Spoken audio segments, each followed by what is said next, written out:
ओम शांति, ओम शांति, ओम शांति। 24 भाद्र 2079 शुक्रबार बाबाको साकार मुरली छ। मुरलीको मुख्य सारमा मिठे बच्चे, जबसम्म बाँचिन्छ तबसम्म पढ्नु छ, सिक्नु छ। तिम्रो पढाइ हो नै पावन दुनियाँको लागि, पावन बन्नको लागि।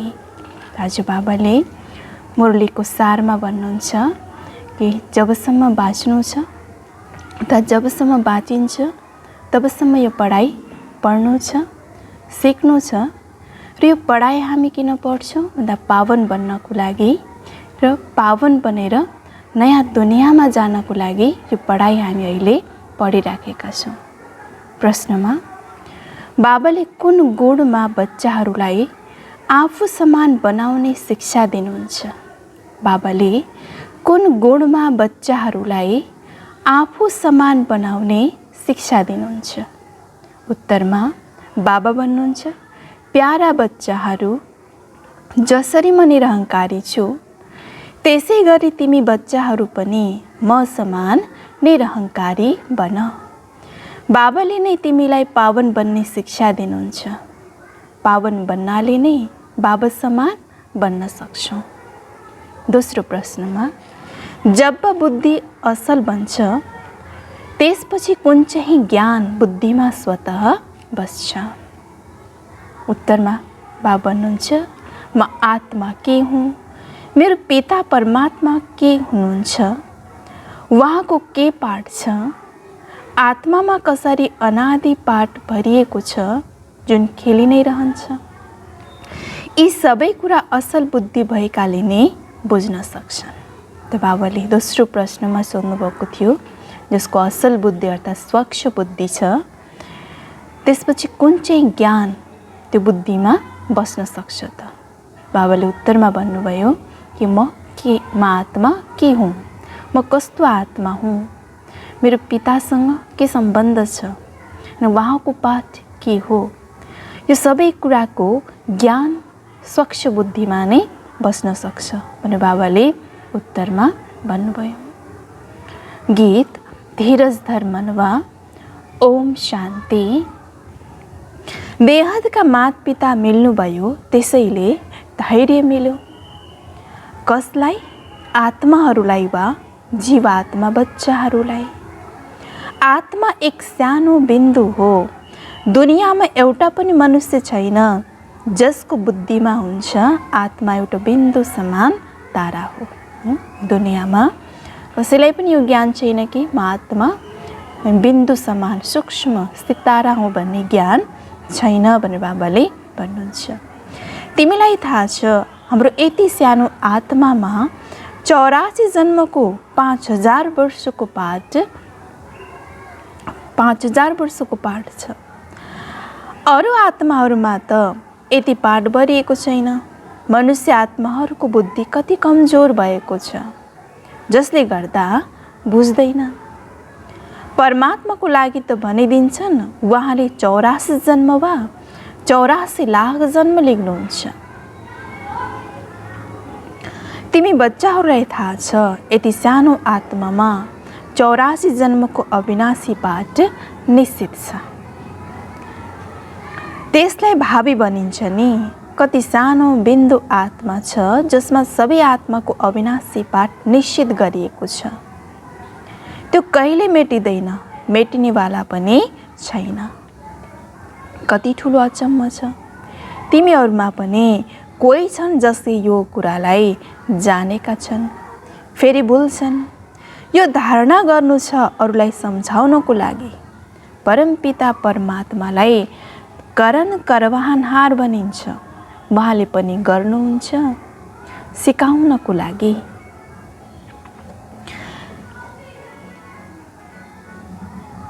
उहाँलाई निराकार निरहङ्कारी भनिन्छ।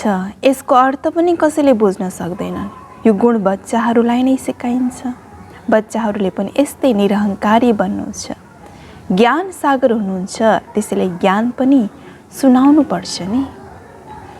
पतित पावन हुनुहुन्छ, त्यसैले अवश्य आएर पतितलाई पावन बन्ने शिक्षा दिनुहुन्छ। जसरी सन्यासीले शिक्षा दिन्छन् सन्यास गराउनको लागि, यहाँ पनि 5 विकारको सन्यास गर्नु छ, पतित पावन नै आएर शिक्षा दिनुहुन्छ। नत्र हामी पावन कसरी बन्ने? बाबा आएर शिक्षा दिनुहुन्छ, जसको कारण हामी बाबा समान पावन बन्न सक्छौँ। गाउँछन् पनि जबसम्म जिउनु छ तबसम्म सिक्नु छ, पढ्नु छ। स्कुलमा त यस्तो बनिँदैन, त्यसमा त यसै जन्ममा पढाइको प्रारब्ध भोग्नु छ। यहाँ त भनिन्छ जबसम्म जिउनु छ तबसम्म पढ्नु छ। किन भन्दा हामी सत्यको प्रारब्धको लागि पढाइ पढ्दैछौँ। त्यसकारण बाबाले भन्नुहुन्छ जबसम्म तिमी जिउनु छ, जबसम्म तिमी जिउँछौ तबसम्म यो पढाइ पढ। त बाबा भन्नुहुन्छ अन्त्यसम्ममा कर्मातीत अवस्था प्राप्त गर्नु छ। आत्मालाई योगद्वारा नै पवित्र बनाउनु छ। जति योगमा रहन्छौ त्यति तिम्रो आत्मा सत्यमा जान्छ। फेरि कलियुगमा न आत्मालाई न शरीरलाई रहनु छ। हामीले पढ्छौँ नै पावन दुनियाँमा आउनको लागि। यो यस्तो गहन कुरा छ जुन कहिले कसैले सम्झाउन सक्दैन। अरू मनुष्यले त के गरिरहन्छन्। विज्ञान घमण्डीले कस्ता कस्ता वस्तु बनाइरहन्छन्। तारा चन्द्रमा पनि जाने पुरुषार्थ गर्छन्।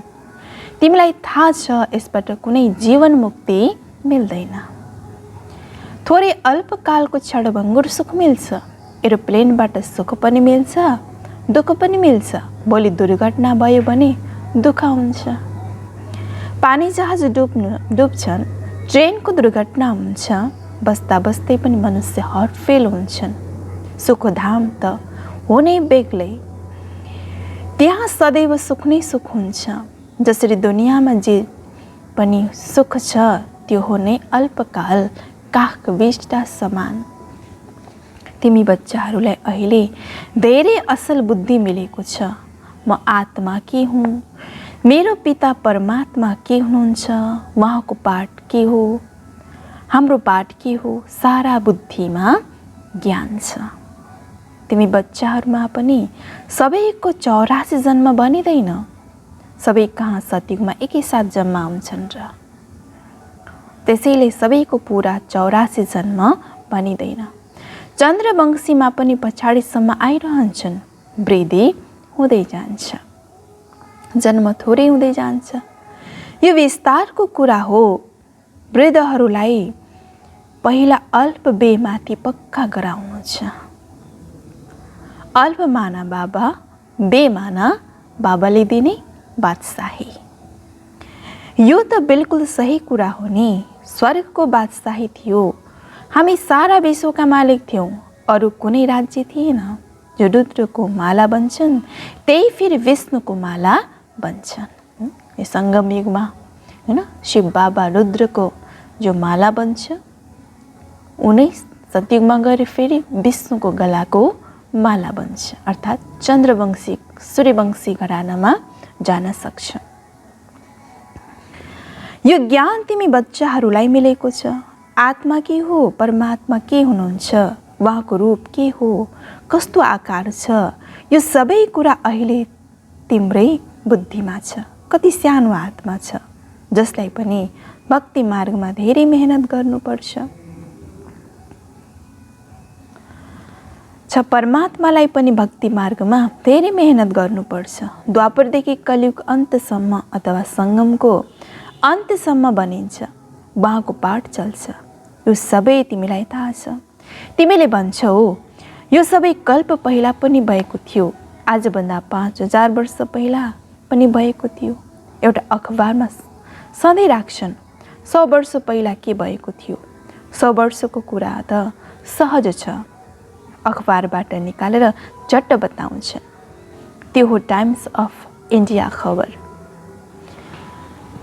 इन्डिया अखबार तिम्रो अखबार हो। टाइम्स अफ वर्ल्ड यो शब्द बडो राम्रो छ। सधैँ लेख्न सक्छौ। आजभन्दा 5000 वर्ष आजभन्दा 5000 वर्ष पहिला के भएको थियो, 5000 वर्ष पहिला जे भएको थियो त्यही भएको छ। यस्तो लेख्दै गएमा मनुष्यलाई ड्रामाको ज्ञान थाहा हुन्छ। पत्रिकामा पनि लेख्न सकिन्छ, तिमी बच्चाहरूको बुद्धिमा त सबै ज्ञान छ। आत्मा र परमात्माको ज्ञान त कुनै पनि मनुष्यमा छैन, त्यसैले त मनुष्य के कामको। तिमीलाई थाहा छ मनुष्यले नै 84 जन्म लिन्छ। सबैलाई पहिला ब्राह्मण वर्ण, फेरि देवता वर्णमा आउँछन्। वर्ण त यहाँ नै हुन्छ। सूक्ष्म वतनमा त वर्णको कुरा नै हुँदैन। ब्रह्मालाई प्रजापिता भन्छन्, विष्णुलाई प्रजापिता भनिँदैन। ब्रह्माद्वारा त एडप्ट गरिन्छ। विष्णुका 2 रूप लक्ष्मी नारायण त बच्चा पैदा हुन्छन् जो रात गद्दीमा बस्छन्।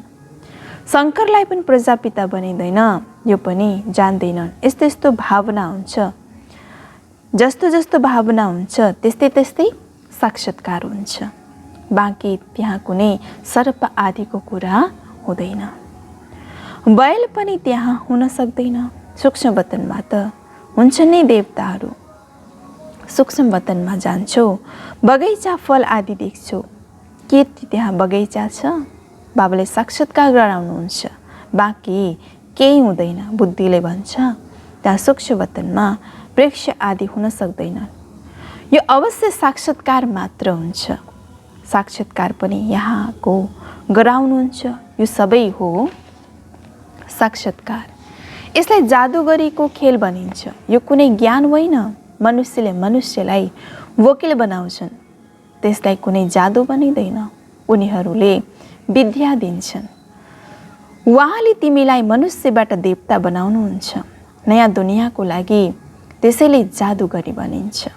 दिव्य दृष्टिको चाबी बाबासँग भएको कारणले उहाँलाई जादुगर पनि भनिन्छ। उनीहरूले भन्छन् गुरुको कृपा हो। मूर्तिबाट साक्षात्कार भयो, त्यसबाट त फाइदा केही पनि छैन। यहाँ त पुरुषार्थ गरेर स्वयं ती लक्ष्मी नारायण सीताराम बनिरहेका छौ। यहाँ तिमी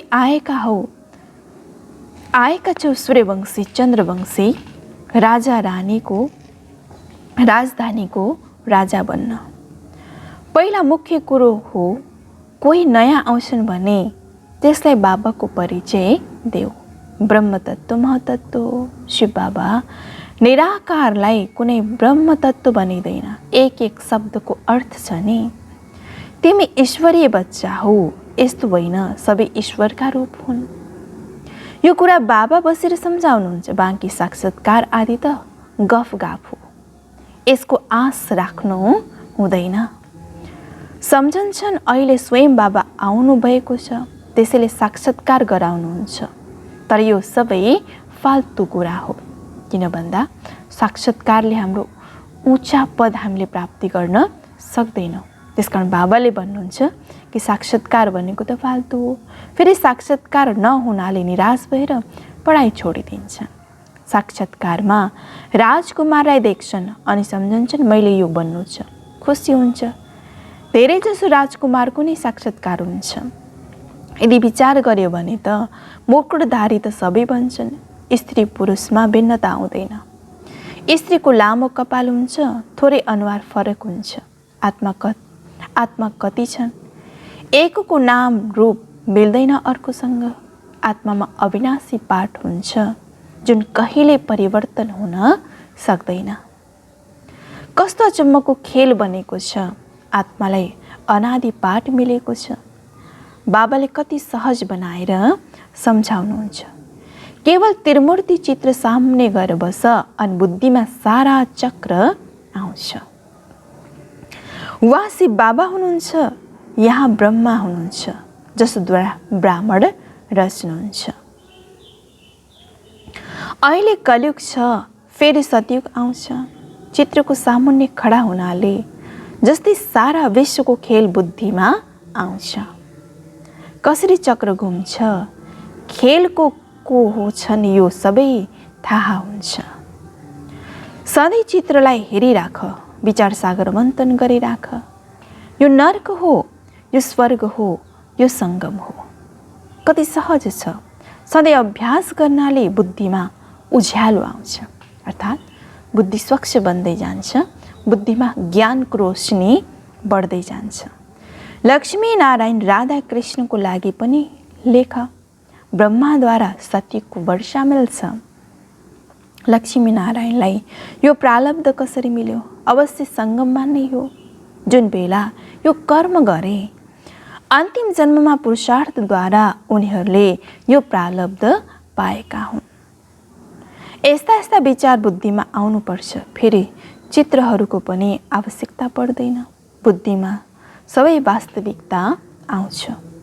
यी चित्रहरूबाट फेरि दिलरूपी कागजमा उतार्नु छ। बाबाले सेवाकेन्द्रका बच्चाहरूको मुख खोल्ने युक्ति बताइदिइरहनुहुन्छ भएको छ। चित्रहरूलाई हेरिराख, भित्र बोलिराख। रचनाको आदिमध्ये अन्तको ज्ञान जान्नु छ। वृक्षमा स्पष्ट छ, तपस्या यहाँ गरिरहेका छन् राजयोगको। यिनीहरू मनुष्यबाट देवता बन्छन्। फेरि भक्ति मार्ग कसरी सुरु गर्छन्? जुन जुन धर्ममा छन् त्यसैमा नै फेरि आउँछन्। कति सहज छ। त्यसमाथि नै सम्झाउनु छ। आत्मा के हो, परमात्मा के हुनुहुन्छ, त्यसमा अनादि पाठ निश्चित गरिएको छ। सत्यमा हामी सुखको पाठ खेल्छौँ। यदि जन्म लिन्छौँ, घाटमा पनि गएर तिमीले कसैलाई सम्झाउन सक्छौ। जबसम्म लास जल्छ तबसम्म बसेर सत्सङ्ग गर। तिमीलाई कसैले रोक्न सक्दैन। भन, आउनुहोस्, तपाईँहरूलाई हामी सम्झाउँछौँ। सुनेर धेरै खुसी हुन्छन्। कुरा गर्ने बडो ज्ञानी र अनुभवी चाहिन्छ। कहीँ गएर पनि तिमीले सम्झाउन सक्छौ। सम्झाउन त बाबाले धेरै राम्रोसँग सम्झाउनुहुन्छ। तिम्रो साथमा सत्य हुनुहुन्छ। मनुष्यको साथमा झुटो गीता छ। तिम्रो साथमा सारा विश्वको इतिहास र भूगोल छ। श्रीकृष्णको चित्र पनि तिमीले राम्रोसँग सम्झाउन सक्छौ। यिनीलाई श्याम सुन्दर किन भन्छन्? आउनुहोस्, हामी तपाईँलाई वास्तविकता सुनाउँछौँ। सुनेर धेरै खुसी हुन्छन्। विश्व सत्युग थियो, अहिले पत्थर युग छ, कालो भएको छ। काम चितामा बस्नाले कालो मुख हुन्छ। त्यसैले यसरी सम्झाउनाले तिमी धेरै कमाल गरेर देखाउन सक्छौ। तिनै चित्र साथमा हुन्छन्। एउटा चित्रमा सम्झाएर फेरि अर्को चित्र सम्झाउनु पर्छ। धेरै सहज छ, केवल पुरुषार्थको कुरा छ। समय त धेरै छ। बिहान मन्दिरमा जाऊ। आउनुहोस्, हामीले तपाईँलाई लक्ष्मी नारायणको कथा सुनाउँछौँ। भक्ति मार्गमा यज्ञ, तप, तीर्थ आदि गर्दा गर्दा तिमी एकदमै कौडी समान बनेका छौ। फेरि शास्त्रहरूले के सहायता गरे? हामीले तपाईँलाई सत्य बनाउँछौँ, त्यसैले नै सहायता गर्छौँ। मिठी मिठी सिकिलदै बच्चाहरूप्रति माता पिता बाप दादाको याद प्यार एवं गुड मर्निङ। रुहानी बाबाको रुहानी बच्चाहरूलाई नमस्ते। रुहानी बच्चाहरूको रुहानी बाबालाई गुड मर्निङ नमस्ते। धारणाको लागि मुख्य सार। पहिलो पोइन्ट, पढाइमा पुरा ध्यान दिनु छ।